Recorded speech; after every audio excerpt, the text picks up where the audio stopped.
O que separa o general do soldado não é a força, mas é a geometria do tempo e a sua mentalidade. Se você não governa os primeiros 60 minutos do seu dia, você não é um general, você é um inquilino do seu caos interno. Pare tudo o que está fazendo, porque agora nós vamos conversar sobre uma poderosa ferramenta de autogoverno e soberania interior. Falaremos sobre a estratégia diária de 1 hora para sair do caos. Olá, queridos, graça e paz, Washington Santos chegando para o nosso bate-papo diário. Estamos aqui de segunda a sexta-feira, sempre às 7 horas da manhã, para falarmos sobre autogoverno e soberania interior. Fique conosco. A maioria das pessoas vive sob o domínio do seu sistema límbico, sendo governadas por estímulos, por reações, por urgências alheias. Essa é a vida no modo sobrevivência. E para governar, você precisa ativar o córtex pré-frontal, o centro da decisão executiva. O sistema límbico responde pelas reações naturais, pelas reações instintivas. O sistema límbico é a nossa parcela animalesca, é a nossa reação automática. Já o córtex pré-frontal, não. É o executivo, é o estratégico, é o pensamento e a mentalidade a serviço do governo. O que separa um general de um soldado raso não é a sua força, mas é o uso da sabedoria, o uso da geometria do tempo, o uso da sua mentalidade. Com isso, eu não quero dizer que o general em algum momento não tenha que usar de força, porque ele só é general porque ele aprendeu a usar de força. Mas a grande verdade é que um general só vai usar esta força para manter algo que foi conquistado, somente quando foi necessário. Em 95% do tempo, o general ele está pensando, ele está usando perguntas, ele está usando de inteligência, ou seja, ele está utilizando estratégias e o seu modelo mental faz toda a diferença. Já o soldado usa 95% do seu tempo com base na força.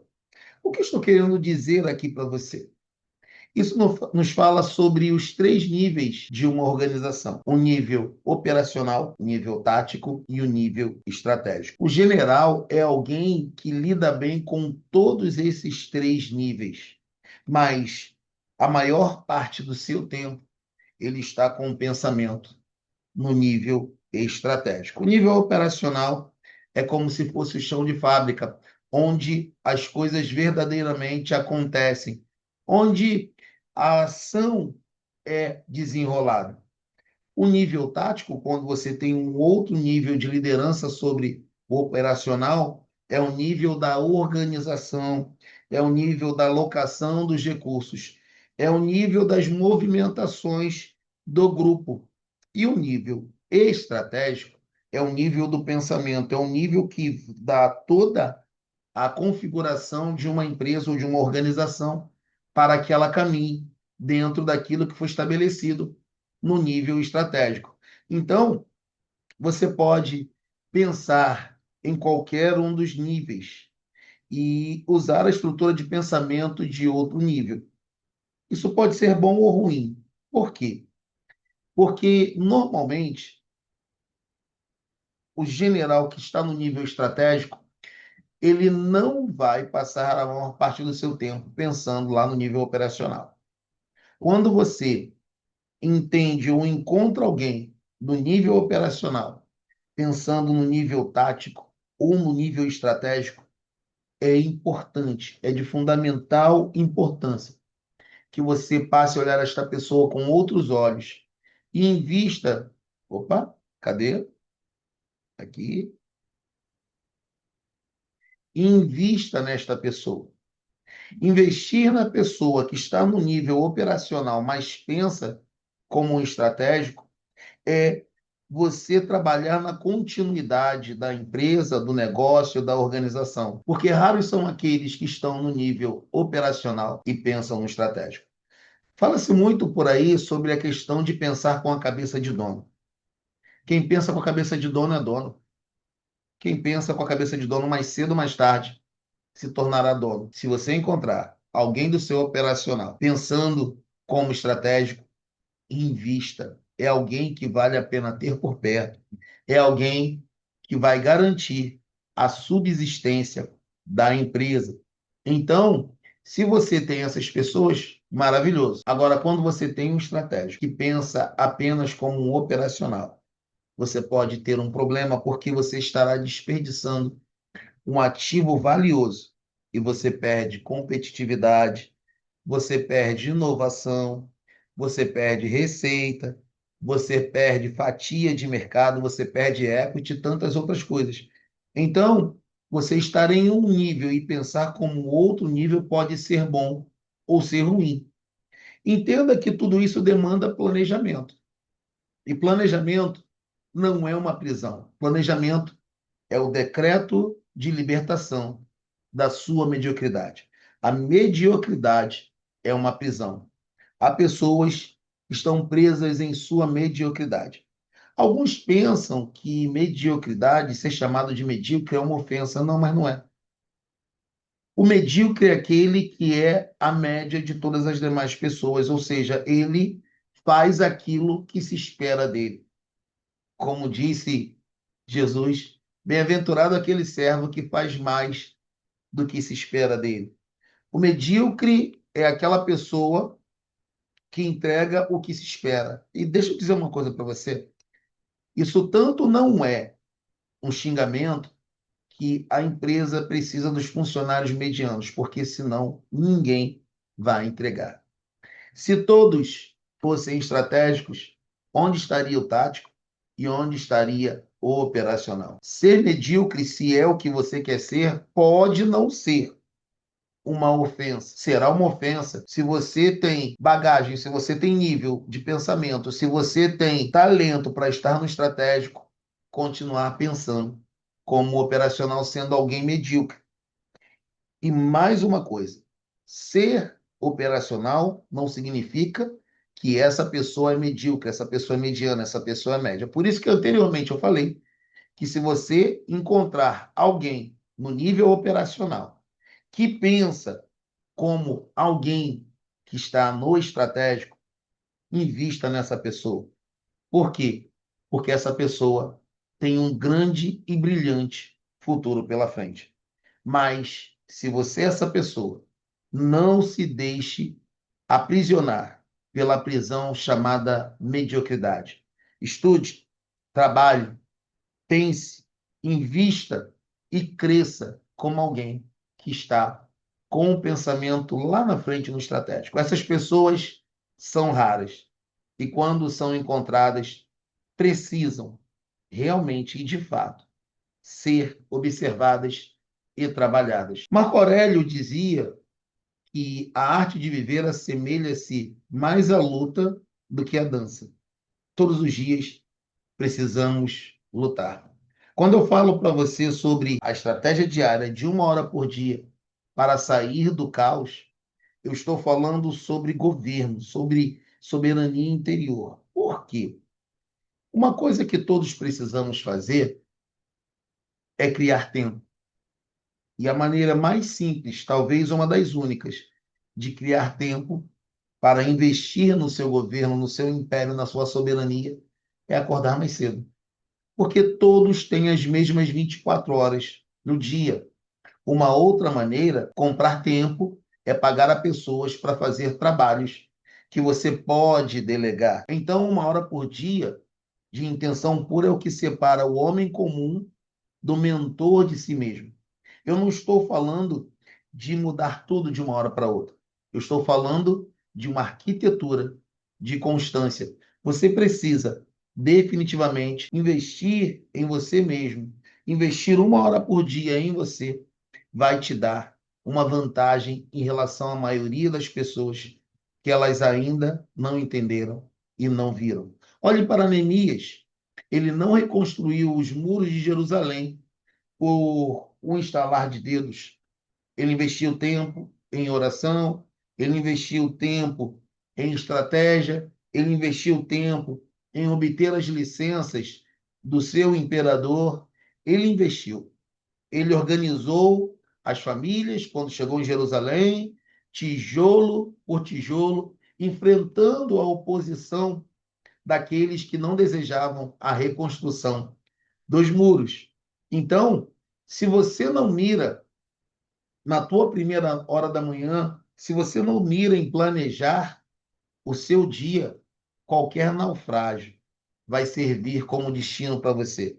Você será governado ao sabor das marés e dos ventos. A sua hora de ouro é o seu tijolo. É por isso que frequentemente você via Jesus se retirando para orar em lugares solitários antes do amanhecer. Jesus estava ali, passando tempo com o seu projeto, com o seu propósito, com o seu planejamento, com o Pai.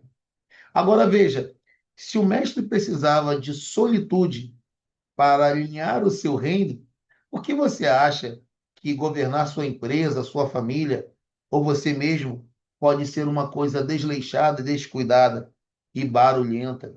Então, invista pelo menos uma hora por dia no seu crescimento, na sua estratégia, nos seus projetos e nos seus propósitos. Você precisa entender que o sucesso não é um evento de intensidade, é um processo de perseverança intencional. Ou seja, não adianta em um dia da semana você investir 5, 10 horas e nos outros dias não fazer nada.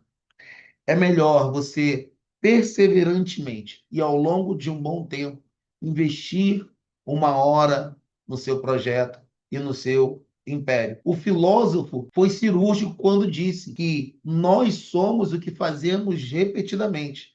A excelência não é um ato, ela é um hábito. Então esse hábito, ele tem que ser estabelecido ao longo de 21, 60, 90, 100 dias. Existe uma teoria que eu desenhei para minha vida chamada teoria dos 100 dias. Se eu for capaz de fazer uma mesma coisa por 100 dias, se eu for capaz de manter um ritmo por 100 dias, aquilo realmente é importante e vai fazer diferença. Então, eu e você precisamos definitivamente estabelecer esse tempo para que a excelência se torne um hábito. Rockefeller e Vanderbilt não buscavam por sorte, eles buscavam sistemas, eles buscavam processos.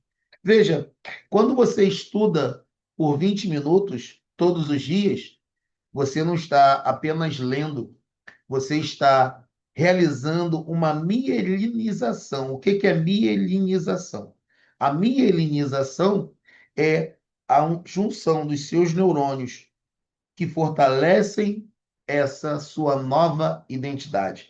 Há uma sinapse que acontece, os neurônios se unem e passam a construir a sua nova identidade. Mas isso precisa acontecer todos os dias. Entenda que ler é o vício que te liberta.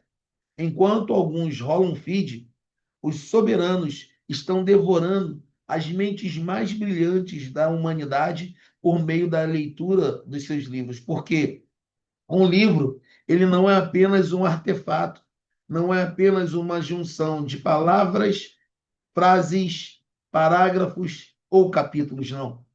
Isso aqui é uma conversa com o autor. Eu, como leitor, quando estou lendo um livro, eu paro para conversar com este autor, ok? Eu estou lendo aqui do Morgan Housel, ó, A Arte de Gastar Dinheiro, falando de gastar dinheiro como uma arte, não como um modelo ou qualquer outra coisa. Não, é uma arte, não como uma ciência. Por exemplo, ler é você se assentar na mesa com Dostoiévski, Steve Jobs, Morgan Housel, Scott Young, James Lawrence e tantos outros livros que eu estou aqui lendo, e você está ali tendo acesso a um atalho de décadas e décadas. compactados em páginas. Veja, esse livro aqui ele tem 260 páginas. Não, 276 páginas. Você já parou para pensar por quanto tempo o autor precisou trabalhar, ter experiências para que ele pudesse compilar tudo isso em um livro? Um livro nada mais é do que a compilação dos ensinamentos de uma pessoa, de uma mente prodigiosa, em 200, 300 páginas. Isso aqui é um atalho. Você não vai precisar viver os 20 anos que esse autor viveu para que você tenha acesso ao conhecimento dele. A minha criação foi a moda antiga. A disciplina não era um castigo. A disciplina era o fundamento. E isso, disciplina, faz com que o teu corpo se transforme na armadura da sua alma. E uma armadura enferrujada não suporta o peso do governo. Por isso, você precisa exercitar o seu corpo. Porque exercitar o seu corpo é como afinar um instrumento para um concerto de uma orquestra filarmônica. Você não pode tocar um piano desafinado. Você não lidera uma reunião com um corpo intoxicado ou com uma mente letárgica. Planeje o seu dia. Planeje os seus próximos passos. Estabeleça a estratégia de 1 hora para o seu dia. Veja, porque todos nós passamos por um arco emocional. Primeiro é a dor. A dor de estar estagnado e ser escravo do tempo. Todos temos as mesmas 24 horas. E muitas pessoas estão vivendo em dor porque não estão sabendo como administrar essas 24 horas. Se você começar a tirar a primeira hora da sua manhã para planejar o seu dia, para investir em você, para investir no seu reino, no seu império, nos seus projetos, você vai sair do estágio da dor para o estágio da clareza, porque isso vai gerar um movimento não apenas físico, mas mental. Você terá clareza. E como eu disse anteriormente, você não vai sair de um ponto ao outro em 6 segundos. Você passa a ter clareza. E trabalhando naquele método por 30, 60, 90, 100 dias, você estabelecerá algo chamado autoridade. O chamado para assumir o trono da sua própria vida. Dor, clareza, autoridade. Esse é o arco emocional que você vai passar, que você vai vivenciar quando começar a investir 1 hora do seu dia em você e no seu planejamento, no seu reino, no seu governo, no seu império. Você pode me perguntar, Washington, mas eu não tenho tempo para isso. Não, não é essa a pergunta. A pergunta não é se você tem tempo. A pergunta que eu te faço é: quem é o Senhor do seu tempo? Quem domina os seus dias? Você continuará sendo o espectador da glória alheia ou vai começar hoje a arquitetar o seu próprio reino? A soberania começa nos primeiros 60 minutos do seu dia. O que você vai fazer com eles? Se você entende que esse bate-papo pode ajudar alguém, compartilhe este vídeo com esta pessoa e a estimule a participar de nosso bate-papo por meio dos nossos comentários. Eu te espero amanhã, às 7 horas, para o nosso próximo bate-papo. Até amanhã, pela manhã. Um grande beijo no seu coração e fique na paz. Tchau, tchau.